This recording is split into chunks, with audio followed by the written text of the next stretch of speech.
they actually got really good for the second half and most of the first. So I was proud of our fans. I thought they impacted the game with the communication for Texas A&M. There were some big series that were backed up, 5 yards, 10 yards, for the fans affecting them. I also want to congratulate Rodrigo. That's a tremendous honor. I mean, we certainly have helped him with it. We kick a lot of field goals. But what Rodrigo has done and overcome is just a story for the ages. To be a walk-on, to not get a scholarship, to continue to work, get a scholarship, and then continue to grind and be as consistent as he has been in some of the toughest conditions this year that you could ask a kicker to kick in. He's just been tremendous, and he's really become a weapon for us. Thank goodness he's done a great job. I thought Jake did a great job flipping the field several times. With the punting, there was one time that it was probably not a good punt. It was a line drive, and it was not great coverage. It was put us vulnerable. But other than that, he did a great job kicking it tonight. You know, our defense was very resilient. Thought we got tired at the end of the game, and we're going to have to overcome that because 2 weeks in a row now, we kind of lost some momentum late and struggled for a couple drives. And offensively, we've got to improve. You know, I think there's no bones about it. We've got to improve. There were things tonight that we missed that were there, and that's the frustrating thing because I'll get 100 questions about the inability to hit explosive plays, inability to hit runs, but when you get an opportunity on 1st and 10 to make the plays that we had, you got to make those. And some of that had nothing to do with calls, some of that had to do with execution. So we share in that, I share in that, and we got to do a better job. But that's a good football team, and that's a football team that's gotten better on their side. Their team has gotten better, and we have to continue to better. The message this week was the next step is the most important step. We showed the guys some clips of a guy that broke his leg on a mountain in 1989. He's 21,000 feet in the air, and all he talked about was the next step until he got down. So for us, the next step is the most important step, and that was tonight. And now we'll move on to the next. With that, I'll open it up. Kirby, you mentioned losing the momentum there. If you look at 4 of your wins this year, Notre Dame, Florida, Auburn, and this, in all of those games, you had like double-digit leads, and then fourth quarter they I mean, does it seem like?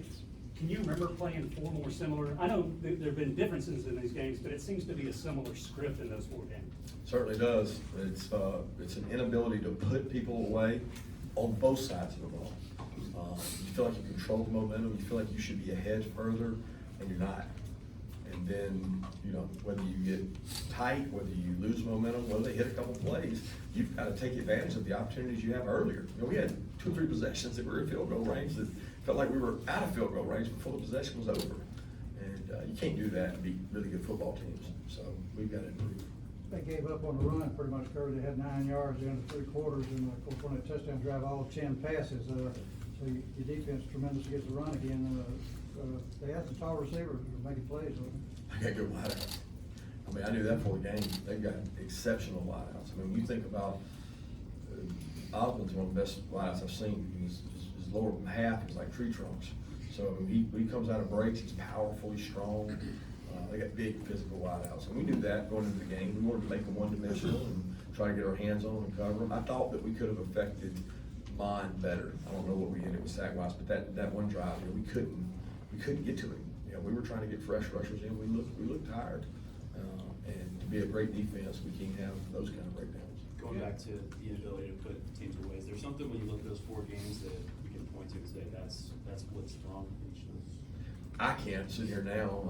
I thought the ability to put them away was earlier in the game. I mean, we missed a flea flicker. We missed a wheel route. We had a couple of misses where we thought that we missed a couple of protections where guys beat us, and they did a good job. I mean, they have a 3rd down package I've talked about for a long time. It's really good. And where the Florida game, we struggled to move the ball, we were excellent on 3rd down. We were not very good on 3rd down tonight, and we were struggling to run the ball.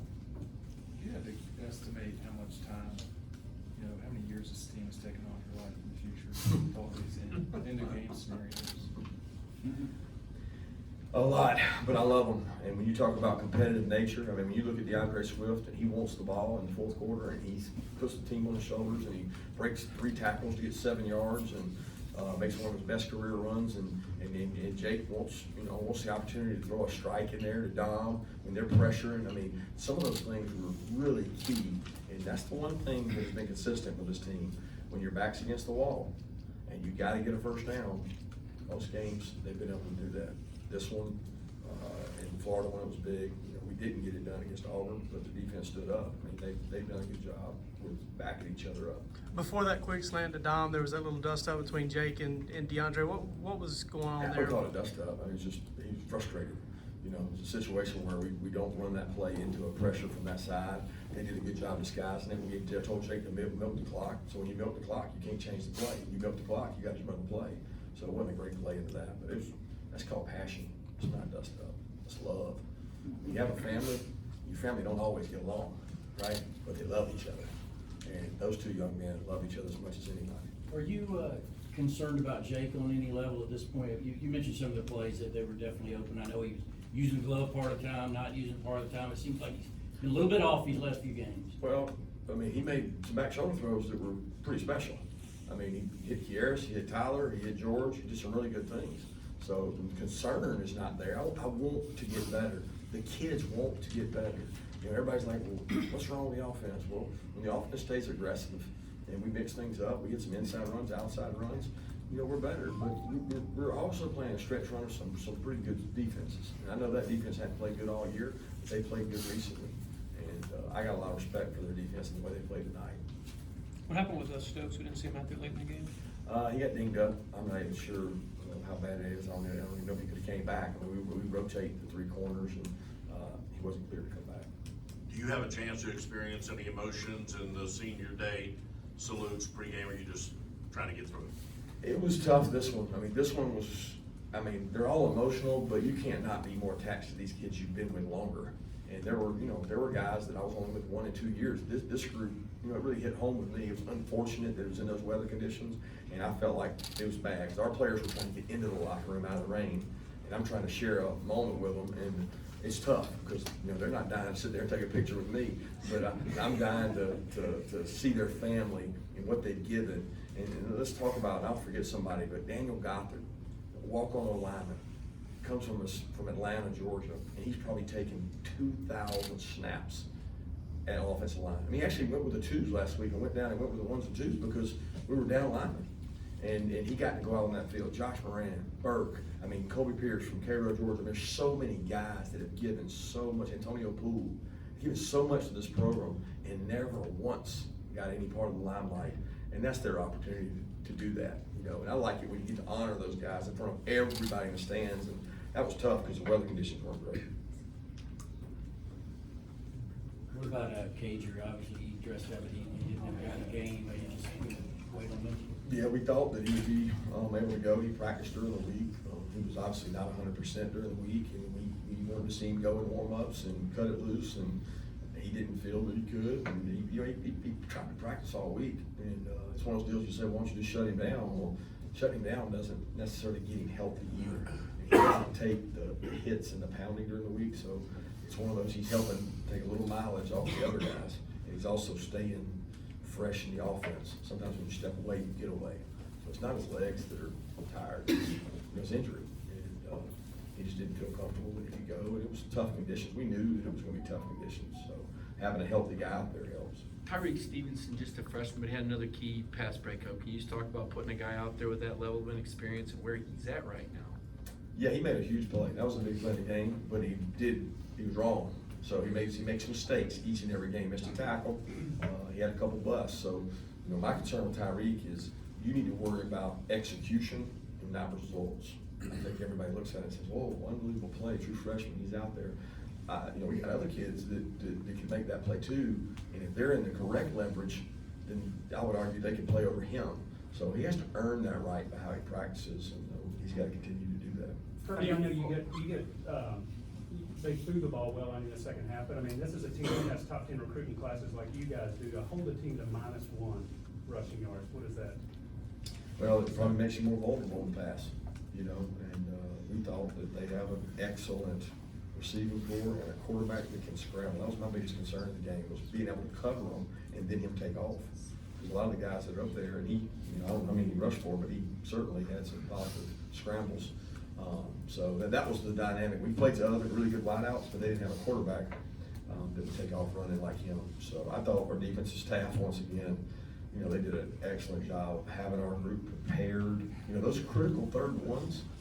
You know, people don't talk about a 3rd and 1 where you stop quarterback sneak. That team was like 12 for 12 on the year on sneaks. They're the best sneak team I've ever seen. So I took it to our offense and said, here's how you run a sneak. They haven't been stopped. And then our guys go out there and stop them. And bring up, I think we stopped them and then brought them 4th down, maybe after that. Then they got a penalty. So I don't know the exact chain of events, but I know they didn't get a sneak. And that was a lot of credit to our staff and the preparation. Did you know going in you were gonna run an onside kick in this game? Is that something you picked up on film coming in? I didn't know that I was gonna run it, but we were prepared for it. I mean, meaning we worked on it and we prepared it and we thought it was there and it was. And Rod hit a perfect kick. We just didn't execute it. It was frustrating because we worked really hard on that. And I'm one of those people that says, if it's there, you do it. And that's what you do. Where did you learn that risk appetite? I don't know that you learned that. I think it's important to always make people defend you. So if you just take the casual position that I'm not gonna try to get every advantage in a game, then you don't take advantage of the game. And we have a big staff, so we're constantly looking at what opportunities we have to gain a possession. I'm big on how do you gain 1 possession and a half. Timeouts, 2-minute drives, and that was an opportunity to gain a possession that we thought was there, and it was. Going back to the slant route to Dominic, I mean, you guys are 2nd and 12 right there. Can you take us to kind of the conversation to put the ball in the air and then on top of that to go with a quick pitch type play to DeAndre? I mean, those are 2 plays that could have, you know, put you guys in a bad spot there. They could. Right. But every play you call could. So, I mean, I'm probably the world's worst. Our offensive staff probably hates me because every call is not a good call until it works. You know what I mean? Right. When you say, what do you want to do, 2nd 12, run it? That's what they expect us to do. You know, so I thought Coley did a tremendous job. And, you know, they're second guessing because you're sitting there going, is that the right call? Is that the right decision? And when somebody's got everybody in the box to stop the run, that's a pretty good call. I don't think they were expecting it. And then the 3rd down call, Coach Pittman helped out with, and so they had to sell out to stop it. And give it to your best player with a couple good players out there with him. Great job. I was worried about the last 3rd down, but the 3rd and 1, but they did, the offense did an excellent job. They prepared, they executed, they made the call. You said earlier that Jake wanted that slant though. Did he kind of talk you into it? Jake wanted that slant. You said he wanted to throw the strike. You said he wanted to Yeah, to he do that. no, not in that situation, not that one. I mean, it was earlier. You know, he wants to be able to change it up. He wants to be able to, I mean, we called a 4 birds early in the game to George on 1st and 10. He did it, and it was big. Jake made a great throw on that ball. Great read, great throw. Jake's, I mean, we got to give him those opportunities, and we got to win outside. I thought our guys won outside some today, and that was big. Following up on Rodrigo, can you take me into the locker room when you told him about this scoring record? What were those emotions like? You know, everybody loves Rod. I mean, it sounded like our student section. Our players went nuts, and Rod took a bow, and Rod didn't say much. He just smiles and does his job. That's all he does. Yes, sir, Coach. Was Jordan Davis improved the most over the course of this year? You know, I don't know that. You know, Jordan Davis played better last year a lot of times than he's played this year. And I've talked to him about it a lot. And if Jordan's going to be the player that he can be, he's got to make a commitment to excellence. And I love him as a kid. He's a great personality. I mean, he is so much fun to be around. But he hasn't scratched the surface of what he can be. He's got to make a commitment to excellence that I just don't know if he's made yet. And he did some good things tonight. And he's had some injuries. To his credit, now he's had an ankle injury, and you know, he missed 2 practices this week because he wasn't able to practice. He had some Achilles issues, and we didn't know if he was going to be able to play. And he did some good things in the game. To this point, his defense is probably among the top you coached to this point. They give up only 20 points to South Carolina. Held the team tonight, averaging 33 to 13, and you held point-wise now. Yeah, you know, I don't know. I keep hearing how we don't play any quarterbacks. We don't play anybody that's any good. So I mean, they just keep trying to do their job, and the staff deserves the credit. The players probably deserve the most credit. the buy-in, those guys just, I mean, you gotta see the way they practice and the energy they come to meetings with and the embracing of the packages. And Dan does a tremendous job. Schumann, all those guys, Charlton and Trey do a great job. And we've got some young players in that unit. So I'm very proud of the way they've worked. And the best thing is they've supported the offense through some of the struggles, and they compete hard at practice. They respect each other. Two more questions? You happy not to have to go against that Old Tech offense? You know, I'd say yeah, but I was watching them the other night. They had some elements, and they've got an athletic quarterback. They can run some of the same things from different looks, and so it'll be a different preparation for us. But I know our guys will be looking forward to it. Kirby, DeAndre keeps turning out 100-yard games. I mean, how impressive is that? I don't think the guy gets enough credit. I mean, it just baffles me. I guess people's expectation is that he's gonna have 250 and 300, but I don't even know, like, who in the SEC is close to him in rushing yards? Like, what back out there is putting out 100-yard games against these caliber of defenses? I mean, it's crazy to me what he's been able to will himself to. He made 2 catches tonight, shoestring catch, barely got his hands on one, so it was a huge conversion. And his passion comes out in the players, and I love him for it. I mean, I love him for it. I think he's been a tremendous competitor, and he affects everybody around him. Thanks so much. Go